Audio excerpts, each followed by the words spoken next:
నమస్తే, నేను ప్రియ. Welcome to చిలక పలకలు మన ఊరి కబర్లు. ఈ న్యూస్ సందేశం మీకోసంతో ఆపరేషన్ సింధూర్ విజయం గురించి తన మనస్సులోని అభిప్రాయాన్ని పంచుకున్నారు. ఆంధ్రప్రదేశ్ సీఎం చంద్రబాబు నాయుడు ఆదేశానుసారం ప్రతి ఒక్కరూ తమ ఇళ్లపై జాతీయ పతాకాన్ని ఎగరవేసి భారతదేశ ఐక్యతను ప్రపంచానికి తెలియజెప్పాలి అని కోరిన Amaravati brand ambassador Ambula Vaishnavi doctor Manoj operation Sindoor గురించి తమ మనసులో మాటల్లో తెలియపరిచి Amaravati brand ambassador Ambula Vaishnavi doctor మనోజ్లు ఆపరేషన్ సింధూర్కు మద్దతుగా ముదిరేపల్లిపుర వీధుల్లో ర్యాలీ నిర్వహించామన్నారు. Amaravati brand ambassador Ambula Vaishnavi doctor Manoj ఆధ్వర్యంలో జాతీయ జెండాలతో ర్యాలీని నిర్వహించి పాక్ దుశ్చర్యలను విజయవంతంగా తిప్పికొడుతూ భారత సైన్యం వీరోచితంగా పోరాడిందన్నారు.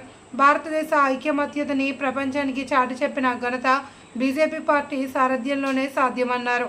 ఆంధ్రప్రదేశ్ ముఖ్యమంత్రి నారా చంద్రబాబు నాయుడు ప్రపంచ దేశాలలోనే అత్యున్నత ఆదర్శనమైన ప్రజానాయకుడని, చంద్రన్నతోనే ఆంధ్ర రాష్ట్ర అభివృద్ధి సాధ్యమని, భారతదేశంలో ప్రధాని మోడీ, అమిత్ షా, రాజ్నాథ్ సింగ్, చంద్రబాబు నాయుడు, ఉప ముఖ్యమంత్రి పవన్ కళ్యాణ్లు భారతదేశంలో అన్ని రంగాలలో కీర్తి ప్రతిష్టలను ప్రపంచానికి తెలియజేస్తున్నందుకు ఎన్డీఏ పార్టీ కూటమి నాయకులు, భారతదేశ సైనికులు భారతదేశానికి చేస్తున్న సేవలను ప్రశంసించారు.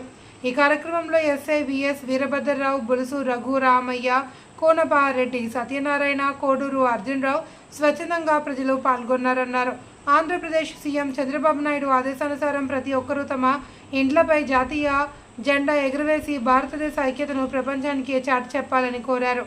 ప్రజాసేవ చేయాలి అని సీఎం చంద్రబాబు నాయుడిని స్ఫూర్తిగా తీసుకుని ప్రజాసేవ చేయాలి అనే సంకల్పంతో చంద్రబాబు నాయుడు అడుగుజాడలలో ఆంధ్ర రాష్ట్ర అభివృద్ధికి పాటుపడతానని, తన వంతు కృషిగా పేద ప్రజలకు సహాయ సహకారాలు అందిస్తూ ప్రజాసేవ చేస్తున్నానని తెలియజేశారు.